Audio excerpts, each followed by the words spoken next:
Hi, I'm Rad Yeo, and I'm coming to you from the Sydney Opera House. I'd like to acknowledge the traditional owners of the land on which I am today, the Gadigal people of the Eora Nation. I'd like to pay my respects to their elders past and present and acknowledge their ongoing, unbroken connection to the beautiful land and waters that are here.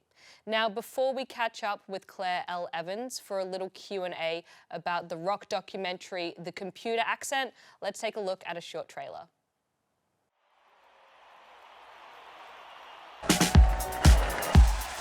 We're outsourcing every aspect of the band to artificial intelligence. We're at the beginning of a new wave of research.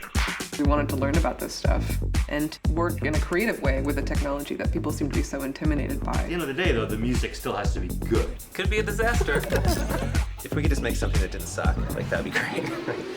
I'm totally willing to have my mind blown. It's so weird to be doing this project right now. It's not easy, and it doesn't come naturally. I'm worried AI is going to spit out some melody that I just can't hit. Calling up the walls. Walls and the are the same. Yeah, everyone keeps telling you that. Oh my god, I'm just kidding! I'm struggling to find the usefulness of any of this. Literally kicking a stick is cooler than this. That's exactly how fascists come to power. People want to surrender their freedoms to convenience. Do you have any fears about AI? Yeah, sure. We all should. I'm not sure the technology helps people at all. The computer is a tool. That's all it is. I'm sorry, I would think less of it. This is a rabbit hole, this whole project. Those records have been made. Let's do this in a different way. I think it is amazing. I'm just afraid to say it. What if I give a soul to a computer or to a machine? That doesn't make us weaker. That makes us stronger. AIs are children of humanity, and they need to learn to be loved. Otherwise, they'll become sociopaths and kill everybody. We have to bring our best. It's like our responsibility to bring our best. My machine's up, baby. It's a victim of a dream. I'm joined now by the wonderful Claire L. Evans, who's joining us from LA. Hello, Claire. Hello!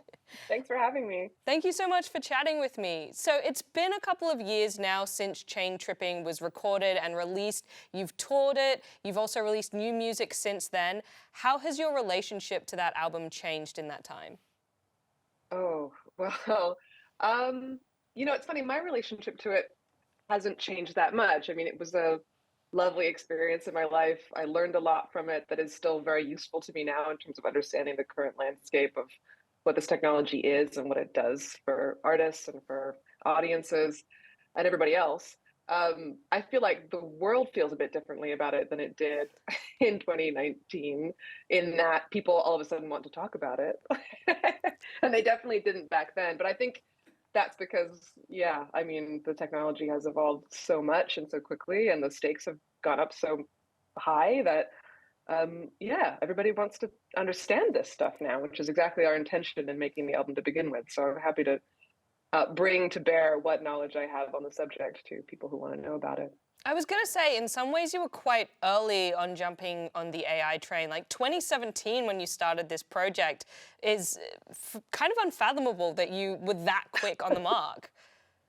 I don't know if it's that. I mean, there were experiments happening in this space at that time. You know, I remember at the time, I think there was like a Sony project where they were generating new Beatles songs, like the sort of an AI wrote a new song by a long dead artist trope was beginning to kind of wind up. It was getting a lot of attention in the press. But also, I don't know, I read a lot of science fiction.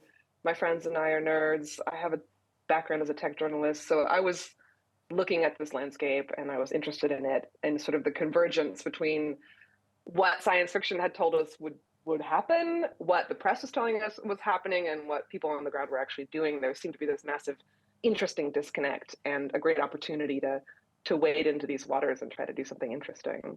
Did you find that that experience changed what you thought? Did you find that you had an idea going in of what the science fiction was saying, for example, and then you got there and it was completely different? Yeah, fortunately, it was no Skynet scenario.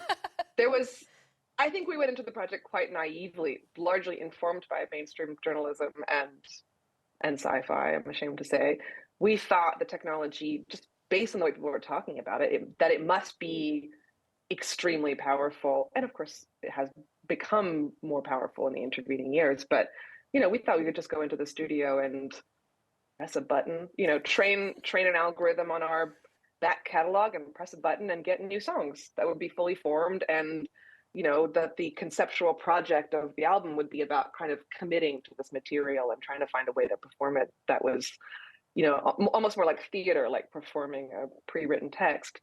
When we actually began the project and started talking to people and trying to find what our workflow would be, we realized that these systems were in some regards quite powerful, and others, like beyond childlike, incapable of understanding song structure, incapable of generating a sequence of notes that actually held together at all, incapable of generating a sentence of lyrics that made a lick of sense. There was all this sort of actually much more interesting in a way, fallibility and weirdness that made the project less about, the challenges of automation or displacement or anything like that, and made it much more about how do we as humans actually, kind of get in the loop and get in the machine and take all this nonsense that these systems are generating and actually make it meaningful by arranging it, performing it and inhabiting it in a way that brings it back into the human realm. It's so interesting to me that you say that going into it, you almost thought that the project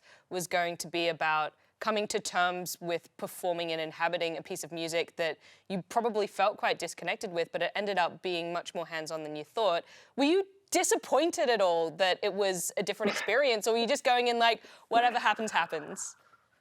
I think initially it threw us for a loop because we'd sort of pitched this idea to people as like, band versus machine. But then as soon as we actually got into it, realized that creatively it was much more interesting, of course, to have to struggle with this material and to have to, find ways to make it interesting to other people and kind of scotch tape together all these different workflows and processes from all these completely disparate systems to try to make a song. Because, there were systems that could generate notes and there were systems that could generate words and other systems that could make sounds, but none of them were actually working, in concert with one another. So it was about how do we like bring this all together and make it make sense. But no, it wasn't disappointing at all. It was actually quite a joy. And it made us realize a lot of things, which I'm sure we'll talk about. But one of them was just the fact that, I don't know, I think we had this understanding that there is actually no algorithm for creativity. I know that sounds a bit silly, but, when going into this, we thought, well, maybe we'll at best find some new system for understanding our own previous work. Like we'll discover the hidden pattern that was there all along. We'll find like the secret sauce. We'll find the algorithm that makes a yacht song, and then we can just keep cranking them out for eternity. But the minute we got into it, we realized that the only thing that, the only secret sauce there is the individuals involved, because you can kind of get, I don't know, a kind of cumulative vibe from someone's, from training an algorithm on a back catalog of an artist, but that's not going to tell you anything about what they're going to do next, because what they do next is, it's not necessarily a linear extension from what came before. It's something that can be, a transformation. It can be a pushing against, previous work. It can be a total evolution, and it's completely influenced by so many factors that are invisible to the machine, like the social relations that we're caught up in, where we are in our lives, what's going on in our families, what music we're listening to, what art we like, what's going into our garbage in, garbage out. So it was sort of thrilling to realize that there was still so much that the machine couldn't understand or see, or, that was not legible to these systems. And yeah, it gave us something to do, because I think if it had been a push button system, the whole process would have been over and done quite quickly, and there would have been no challenge, no discovery, no learning. And what good is that? Have you kept up to date with the changes that are happening in AI now? A bit, yes. I mean, of course, it's impossible not to. It's all anybody wants to talk about. And, there are new technologies arriving, which honestly would have been unimaginable to me even 2 or 3 years ago. Dealing, for example, with some of the language generating systems that we were working with to write the song lyrics, I thought that they would be consistently generating gobbledygook for much longer than they actually were. Now we have systems which can generate very plausible material, sort of plausible nonsense, but plausible nonetheless, and pass the bar exam and fool humans into thinking that they're talking to somebody real. So it's quite stunning to me how quickly this stuff has developed. Do you think we are coming up to that point of push button create song? I mean, that's the big question that everyone's talking about in AI now. Is it coming for our jobs, etc.? But you have real, hands-on experience in this area, so I'm interested to know what you think. Yeah, I think it is, frankly. I think it is coming for certain kinds of music. I think early on in our project, we realized that there was a key distinction being made in the AI music community, which is the difference between music as a vehicle of personal expression that is very much personality driven and is about communication and is about telling a story and is about, a person's point of view. And then there's kind of what we call functional music, which is, music you work out to, music you listen to when you're trying to study or get some work done, music that you have, while you're waiting to be connected to customer service, royalty-free music for licensing. That kind of functional music is a little bit easier to cheat, and we are getting to a point where some music generating systems can create plausible, not necessarily good, but plausible music in that domain, or music that's good enough to suit the purposes of people who are willing to undercut professional working musicians and just get the cheap thing. And that's probably happening across the board, in illustration, voiceover, and a lot of creative fields. But I think music, and more generally art, as a vector for human connection, you still need that human piece, otherwise it's not interesting, right? I mean, you can have something that is formally interesting, that can be fun to listen to or fun to look at or fun to read, but without that person behind it, I'm not sure that there is much there in terms of getting people actively engaged and caring about, actually really caring about what they're listening to or reading. You also, started to talk about other areas of AI, and Chain Tripping wasn't just an album. It was an entire project. It was a labor of love. It had a lot of parts to it, including typography and artwork. Did you find that you were connecting to these areas of AI differently than you did the music? I think, yeah, yes and no. I mean, we've always been a band that's really interested in the whole package. And I think when we talk about music as a vehicle for expression, a lot of it is about context. And I think about my favorite artists, and for me, it's not just the music, it is the album covers, it is the typography, it's the music videos, it's the way they present themselves to the world, it's the live show, it's how they dress, it's where they're from, it's all the stuff around it that makes it more interesting, that makes, that broadens the story that they're telling. And in our work, we've always been really mindful of that. We care a lot about design, we care a lot about video photography. So I think for us, it seemed silly to do this high concept AI music project and not also be exploring all these other things, not just because, it seemed like a fun challenge, but also because I mean, it looked really cool. I think oddly, Chain Tripping came out at this like very sort of sweet spot in the history of AI development in the arts, where the tech was not quite there yet. And what made you decide to make a documentary around the experience as well? Because it's too complicated to explain. You're like, I'm going to have to talk about this a whole bunch. Maybe I just make a film, you watch it, and we can go from there. And I'm still talking about it. I'll never be free. No, I think it's very easy to make work with AI that, gosh, how do I explain this? It's, in order to do something really good, in my opinion, you have to really kind of get in the weeds of this stuff, and you have to make choices that are, kind of conceptually interesting if you understand all the different moving pieces. And it's very easy to make something and say, oh, look, a robot made a pop song. That's always how it ends up being reduced in the end. But the actual process is like, it's so weedy and ridiculously complex and involves all these different little moving parts. So yeah, the film was sort of a way to try to explain these things to a broader audience, and to show visually what some of that stuff looks like. It's also really hard to represent visually because, I mean, you see this in the film, but in the studio, it's maybe very glamorous, but we're just actually like banging our heads up against a spreadsheet most of the time. Like, it's not very, it's not very rock and roll either. But also, I don't know, it was the fact that we were making a film also opened a lot of doors for us too. We were working early enough, and we're a wild card, very kind of experimental indie rock band. We don't necessarily get to have conversations with top research scientists in the field just willy-nilly.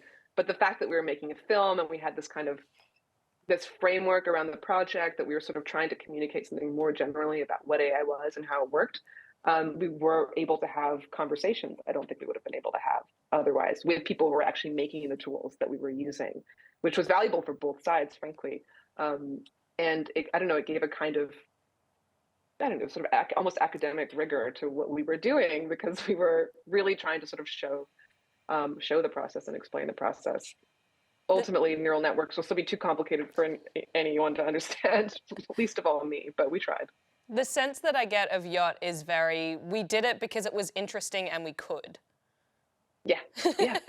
What a luxury, Like every day I'm so grateful that I've somehow figured out a way to continuously turn curiosity into sort of livelihood,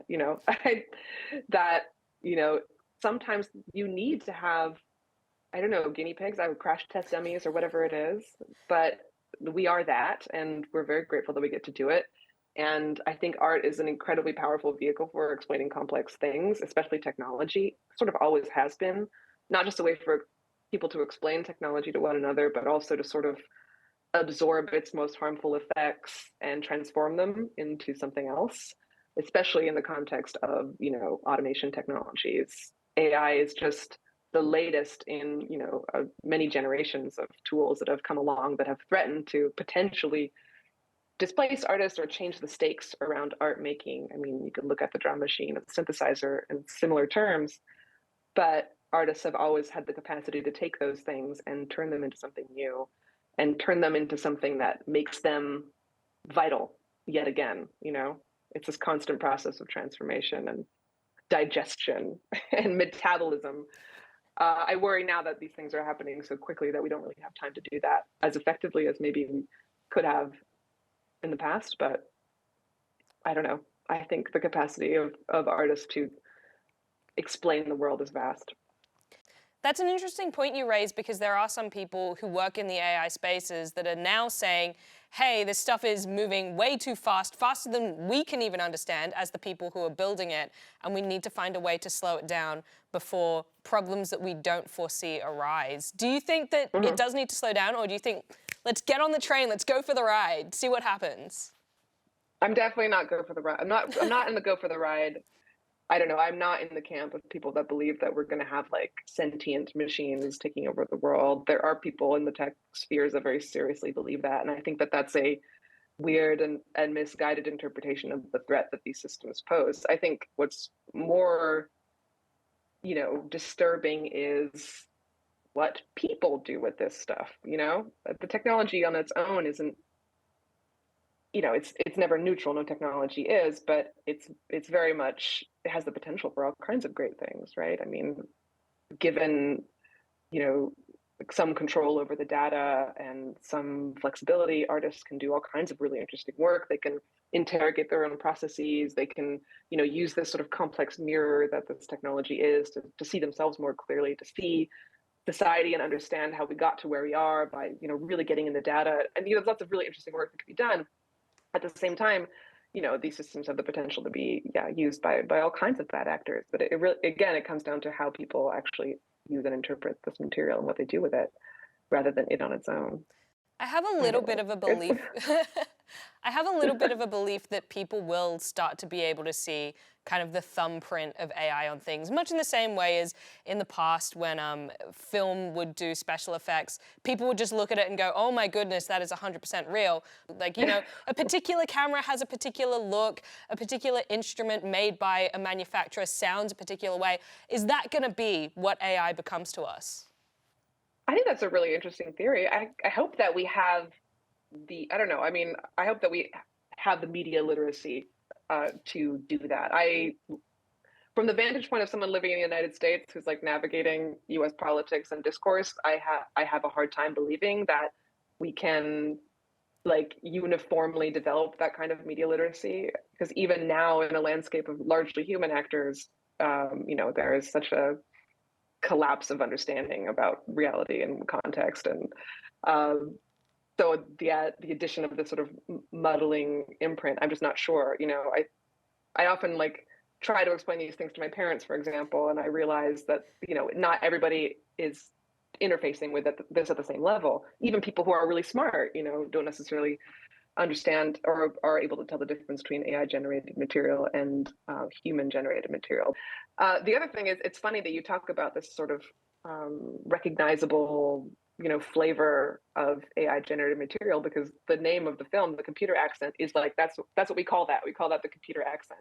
And I think when we were making the album and when we were making the film, the computer accent was really audible or really visible, depending on what medium. Like, you could look at an image that was generated by an AI system, and you could tell it was an AI generated image, in the same way that you could tell a note, a sequence of notes was generated by a machine learning system. They all had this kind of consistent across media, this consistent kind of oddness or wrongness, this attempt at meaning that always kind of fell a bit short. But it fell a bit short in really interesting ways. One of the big conversations that come up around AI is that of artistic integrity, particularly when these first sort of image generators that were available to the public came online. People talked about how they would scrape the internet for artists' work and then just spit it back out, and there were, conversations around copyright, etc. Are you concerned about artists' integrity when it comes to AI, or do you really just see it as a tool? Oh, I mean, I think, when speaking about like the image scraping thing, I don't think that's art. I think that's like image. It's a new thing. It's image making. It's sort of a kind of weird meta manipulation of the visual language or the visual medium in which we all live. I don't think it's art making. I think it's something else. If I'm cynical, I would be much meaner about that. But I think artistic integrity, for something to have integrity, I don't want to be like, it had to be hard to make, but it had to have involved some kind of process of transformation. I think the whole point of making art is to go through something. That thing can be an emotional experience. It can be, a life experience. It can be, a creative challenge that is about like pushing up against constraints and pushing yourself to do something beyond your skill set. But it has to be something where you come out the other end a different person, and then you tell that story to others and you share that story with others. I think that's what makes art interesting and valuable and meaningful as a vehicle for communication. And if and I think it is possible to do that with AI, but I do think that you have to kind of get in it a bit. You can't just press a button and get something out. I think it can be kind of confusing because I don't know, I talk about this a lot, like in the context of imitation. Like, all musicians copy each other. We all want to go in the studio and make a B-52 song or a Devo song or something. The thing is that when we try to do that, we fail. and we push ourselves to try to do something, and we fall way short of the mark, or we fall far to the left or the right of the mark, and we end up making something different than we ever intended to make. And it's new and it's interesting, and we are changed by that process. When you sit down at the computer and type, make the 52 song, and you get something out, you still have that kind of input and the output. You still have the intention of wanting to mimic something, but there's no transformation that occurs at all. The only thing that happens is that like data turns into money for someone else, like for neither me or the B-52. So it's just, I don't think there's much integrity in that, but yeah, I think, at the end of it, I think people have to be changed by the experience of making art, and then hopefully by the experience of consuming it. YACHT have new music in the pipeline. How did chain tripping kind of evolve your practice as you went forward to make new music? Did it make you think, oh, I've figured out the secret sauce of YACHT? Did it make you think, I'm never doing AI again? What impact did it have? Both of those things and more. Well, it's funny, we didn't talk about this earlier, but I think there was something really humbling and bizarre about performing material that was generated by a system that doesn't have a body.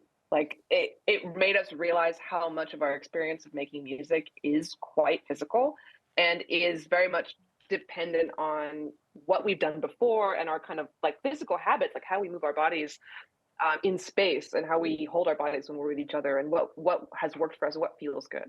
And it was really quite fun, actually, to try to play melodies or sing, in my case, sing melodies that didn't feel good, because it changed the way I think and what I value in music making. One, it pushed me up against my limitations so much that I think it actually made me better because it forced me to do things that are outside of my comfort zone. And it also made me realize how many habits I had that I wanted to break. And now I have new habits, of course. But also, yeah, it made me realize that music is a physical experience. The music is a social experience. And right now, I don't know if this is going to be how it is forever, but right now, all we want to do is make music that feels good and that is extremely human, and is, I don't know, we always joke about how we're kind of a post-AI band now because we're sort of liberated from the shackles. We've done it, you know, we don't have to worry about whether we should do it or whether we should try it. We've done it, we learned a lot from it. I think the album allowed us to sort of change course in our careers, because it's very different from anything we'd ever made before. It's really not a pop album in the same way that our previous work has been. And so now we have so much more freedom to be more experimental. But at the end of the day, yeah, we just want to have fun, and we're trying to make music that feels fun. But, and this is the last thing I'll say, working with AI gave us a taste for and an ear for the weird, for the kind of sort of slightly incomprehensible, slightly avant-garde, slightly experimental lyrical approaches, melodies that don't quite hold together, things with strange structures, things that feel a bit wrong. We're so drawn to that now because it's got a charm to it. And now we're trying to write songs that are very human, but are influenced by that kind of new taste for the weird that we discovered through working with systems that could only generate weirdness. So basically, we're making AI music made by humans and hopefully beating them at their own game. Claire, you are endlessly fascinating, and I swear I could probably talk to you for forever, but that's all the time we have for. So thank you so much for chatting with me. Thank you so much for these wonderful questions and for caring about this. I'm honored. Thank you, Claire, for that insight in using AI to push boundaries in making art. And thank you for joining us here at the Sydney Opera House. We'll see you next time.